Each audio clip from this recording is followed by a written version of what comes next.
Data ചോർച്ചാ വിഷയത്തിൽ ഹൈക്കോടതിയിൽ സത്യവാങ്മൂലം നൽകി സർക്കാർ. ജീവനക്കാരുടെ ഡാറ്റ ചോർന്നിട്ടില്ല. DA കുടിശ്ശിക അനുവദിച്ചതും HRA പുനഃസ്ഥാപിച്ചതും ജീവനക്കാരെ അറിയിക്കുകയാണുണ്ടായത്.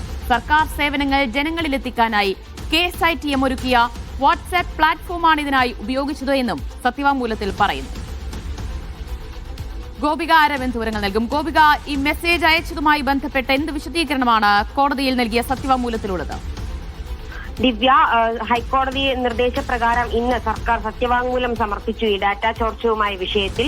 ഇതിൽ പ്രധാനമായും പറയുന്നത് മുഖ്യമന്ത്രിയുടെ ഓഫീസ് ഡാറ്റ ചോർത്തിയിട്ടില്ല എന്നുള്ളതാണ്. മുഖ്യമന്ത്രിയുടെ ഓഫീസിൽ ഇത്തരത്തിലുള്ള ഡാറ്റകൾ ഒന്നും തന്നെ സൂക്ഷിക്കാറില്ല.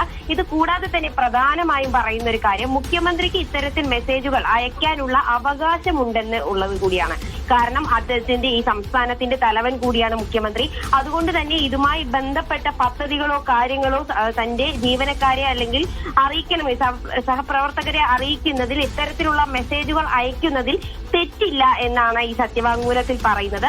ഈ DA കുടിശ്ശിക അനുവദിച്ചതും അതുകൂടെ തന്നെ ഈ ശമ്പളം ഈ HRA എന്ന് പറയുന്നത് അതെല്ലാം പുനഃസ്ഥാപിച്ചതും ജീവനക്കാരെ അറിയിക്കുക മാത്രമാണ് ചെയ്തിട്ടുള്ളത്. ഈ സന്ദേശത്തിൽ സർക്കാർ പറയുന്നത് ഇവിടെ ഒരു സ്വകാര്യതാ ലംഘനം ഉണ്ടായിട്ടില്ല.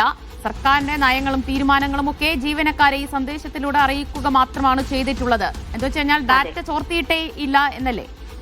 അതെ, തീർച്ചയായും ഡാറ്റ ചോർത്തിയില്ല. ഇത് കൂടാതെ തന്നെ ഇതിൽ പ്രധാനമായും പറയുന്നത് ഈ ഹർജിക്കാർ ഉന്നയിച്ചിട്ടുള്ള വാദം ഈ ഡാറ്റ രാഷ്ട്രീയ പ്രവർത്തനത്തിനായി ഉപയോഗിച്ചു എന്നുള്ളതായിരുന്നു. ഇതിനെതിരെ ഇപ്പോൾ സർക്കാർ പറഞ്ഞിട്ടുള്ള വാദം എന്നാൽ ഈ സന്ദേശത്തിൽ ഒരിക്കലും ഒരു രാഷ്ട്രീയ പാർട്ടിയെ പരാമർശിക്കുകയോ അത് കൂടാതെ തന്നെ തിരഞ്ഞെടുപ്പ് പ്രചരണത്തിനായി ഉപയോഗിച്ചിട്ടോ ഇല്ലെന്നാണ്. കാരണം സംസ്ഥാനത്ത് നിലവിൽ തിരഞ്ഞെടുപ്പ് ചട്ടം മാതൃകാ പെരുമാറ്റച്ചട്ടം നിലവിൽ വന്നിട്ടില്ല.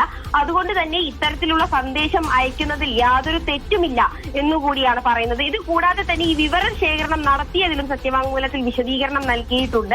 ഇത് യാതൊരുവിധ സ്വകാര്യ ഏജൻസികൾക്കോ അല്ലെങ്കിൽ മൂന്നാമതൊരു ഏജൻസിക്കോ ഇത്തരത്തിലുള്ള ഔദ്യോഗിക ഡാറ്റ കൈമാറിയിട്ടില്ല എന്നും സത്യവാങ്മൂലത്തിൽ പറയുന്നു. ഇത് കേരള സ്റ്റേറ്റ് IT മിഷൻ മുഖേനയാണ് ഇത്തരത്തിലുള്ള സന്ദേശങ്ങൾ അയച്ചിട്ടുള്ളത്. അതൊരിക്കലും ഒരു മൂന്നാമതൊരു സ്വകാര്യ ഏജൻസി വഴിയല്ല അയച്ചതെന്നും ഈ സത്യവാങ്മൂലത്തിൽ പറയുന്നുണ്ട്. ദിവ്യ.